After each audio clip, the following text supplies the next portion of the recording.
നമസ്കാരം.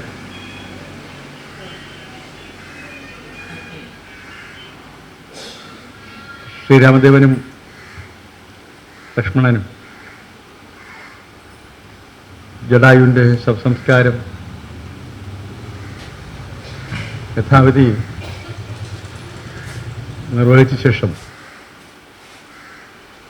അവിടെ നിന്നും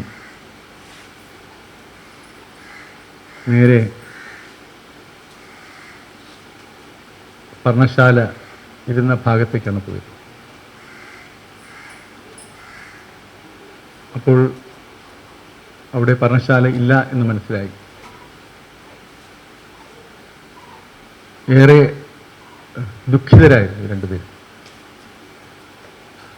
അവർ വീണ്ടും തെക്കോട്ട് കൊടുങ്കാട്ടിലൂടെയുള്ള യാത്ര ആരംഭിച്ചു. സീതയെ അന്വേഷിച്ചു. ലക്ഷ്മണൻ ഇങ്ങനെ സീതാദേവിയെ കാണാതെ വലിയ അസ്വസ്ഥതയോടെ അങ്ങോട്ടും ഇങ്ങോട്ടും ഓടാൻ തുടങ്ങി. ശ്രീരാമദേവന് ആ സമയം പറയുവാനായി മനസ്സിൽ തോന്നി, മഹാലക്ഷ്മിയായ സീതാദേവിയെ ആർക്കും ഒന്നും ചെയ്യാനാവില്ല എന്ന് പറയാൻ മനസ്സിൽ തോന്നി. പക്ഷേ കാര്യങ്ങൾ ഇങ്ങനെ തന്നെ പോകട്ടെ എന്ന് ശ്രീരാമദേവൻ തീരുമാനിച്ചു. അവർ രണ്ടുപേരും സീതാദേവിയെ അന്വേഷിച്ച് കാട്ടിലൂടെ ഹിംസജന്തുക്കളൊക്കെ നടക്കുന്ന വഴികളിലൂടെ നടന്ന് നീങ്ങാൻ തുടങ്ങി. അവർ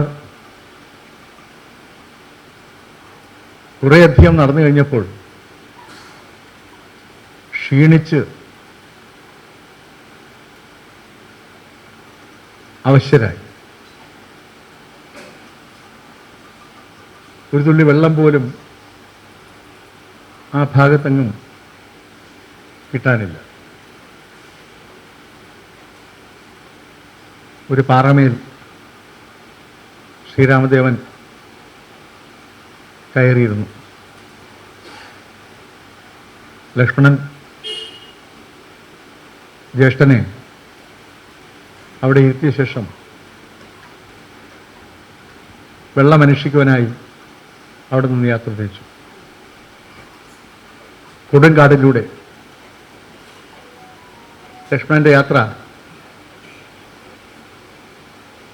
വെള്ളം എവിടെ കിട്ടും എന്നന്വേഷിച്ച് മുന്നോട്ട് പോയി. നോക്കുമ്പോൾ ജന്തുക്കൾ നടന്ന വഴി കാണുന്നു. ഇപ്പൊ ജന്തുക്കൾ നടന്ന വഴി അവർ വെള്ളം കുടിക്കാൻ പോയ വഴിയായിരിക്കും എന്ന് കരുതി ആ വഴിയിലൂടെ ലക്ഷ്മണൻ മുന്നോട്ട് നീങ്ങി. ലക്ഷ്മണൻ അങ്ങനെ മുന്നോട്ട് നീങ്ങവേ അവിടെ ഒരു കുന്നിൻ മുകളിൽ അയോമുഖി എന്ന് പറയുന്ന ഒരു രാക്ഷസ സ്ത്രീ. നോക്കുമ്പോൾ അതിസുന്ദരനായ ആരോഗ്യദൃഢഗാത്രനായ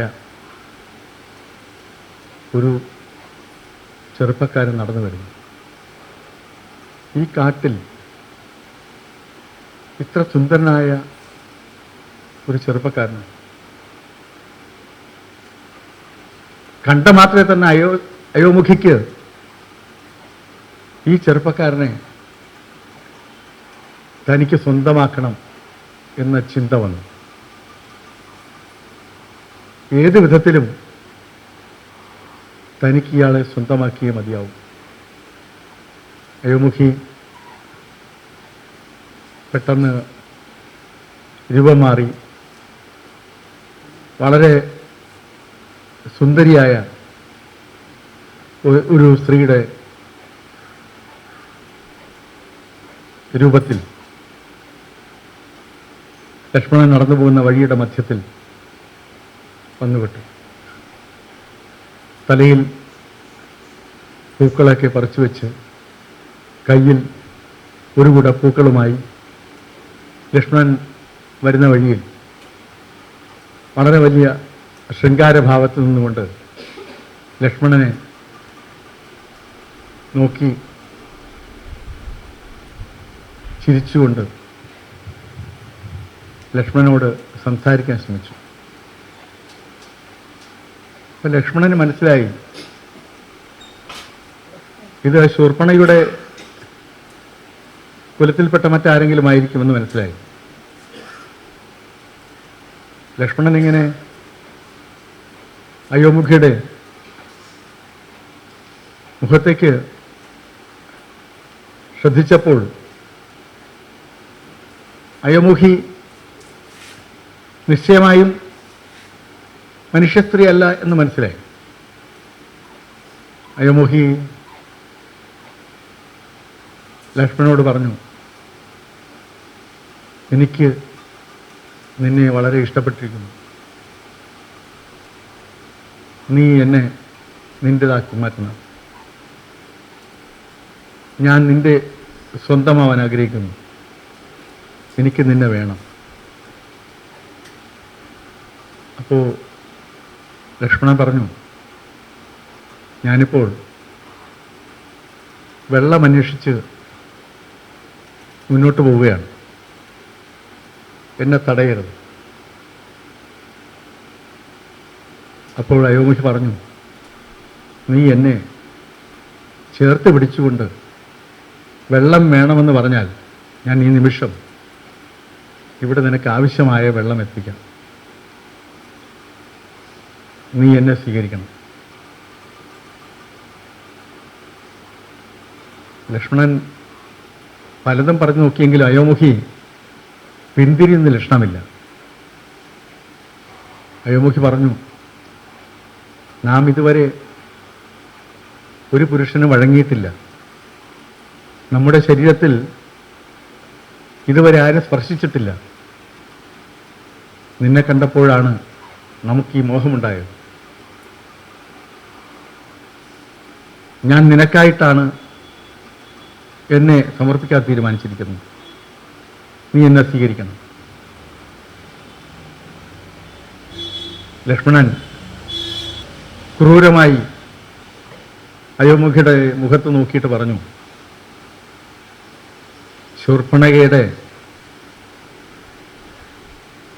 മൂക്കും മാറുമൊക്കെ അരിഞ്ഞു വീഴ്ത്തിയ വാൾ എൻ്റെ കൈവശം ഇപ്പോഴുമുണ്ട്. എൻ്റെ മുന്നിൽ നിന്ന് മാറി നിൽക്കൂ എന്ന് പറഞ്ഞു. അത് കേൾക്കുവാൻ അയോമുഖി തയ്യാറായില്ല. അയോമുഖി വീണ്ടും ലക്ഷ്മണനെ നിരന്തരമായി പ്രലോഭിപ്പിക്കുകയും ശല്യം ചെയ്യുകയും ചെയ്തുകൊണ്ടുവന്നു. ലക്ഷ്മണൻ പറഞ്ഞു, മാറൂ, വഴിയിൽ നിന്ന് മാറൂ. അയോമുഖി ഒരു കാരണവശാലും മാറാൻ തയ്യാറല്ല. ഇങ്ങനെ സംസാരിച്ചു നിൽക്കിയ അയോമുഖി ലക്ഷ്മണനെയും പൊക്കിയെടുത്തുകൊണ്ട് ആകാശത്തേക്ക്.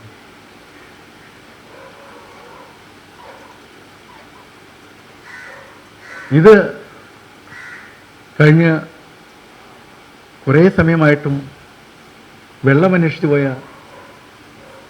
ലക്ഷ്മണനെ കാണാനില്ല. ശ്രീരാമദേവൻ മെല്ലെ ആ പാറയിൽ നിന്നിറങ്ങി മുന്നോട്ട് നടന്നു.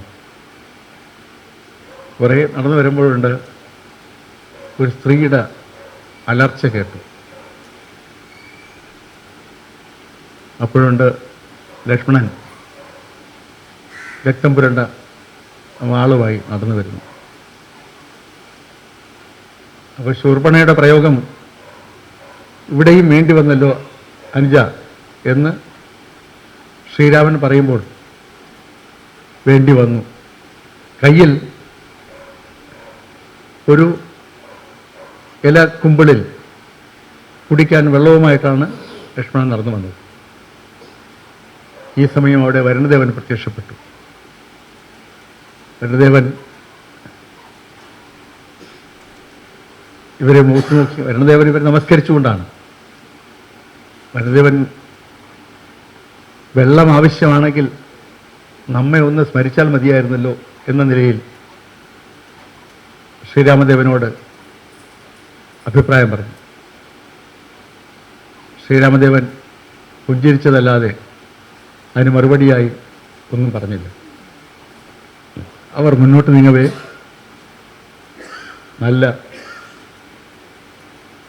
ശക്തിയായ മഴയുണ്ടായി.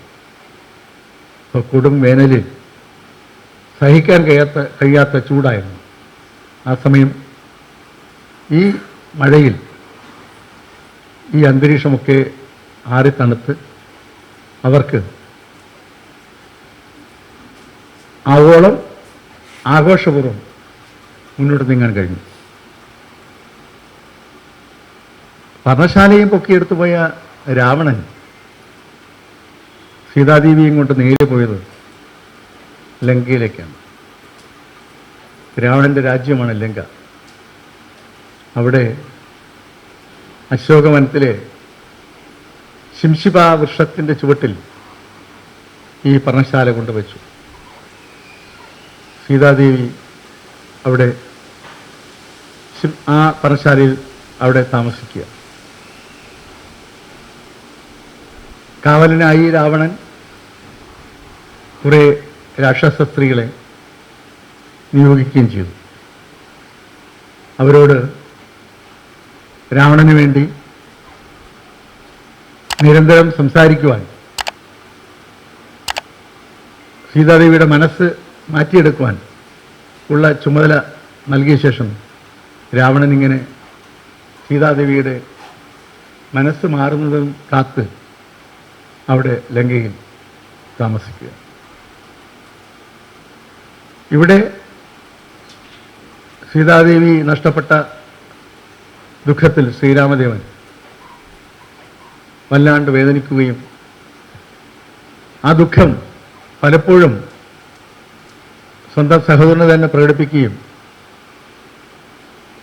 സീതാദേവിയെ കണ്ടെത്താൻ ഏത് വഴിക്കാണ് പോകേണ്ടത് എന്നറിയാതെ ഇങ്ങനെ കാട്ടിൽ അലയുകയും ചെയ്യുന്ന അവസ്ഥയിലായിരുന്നു.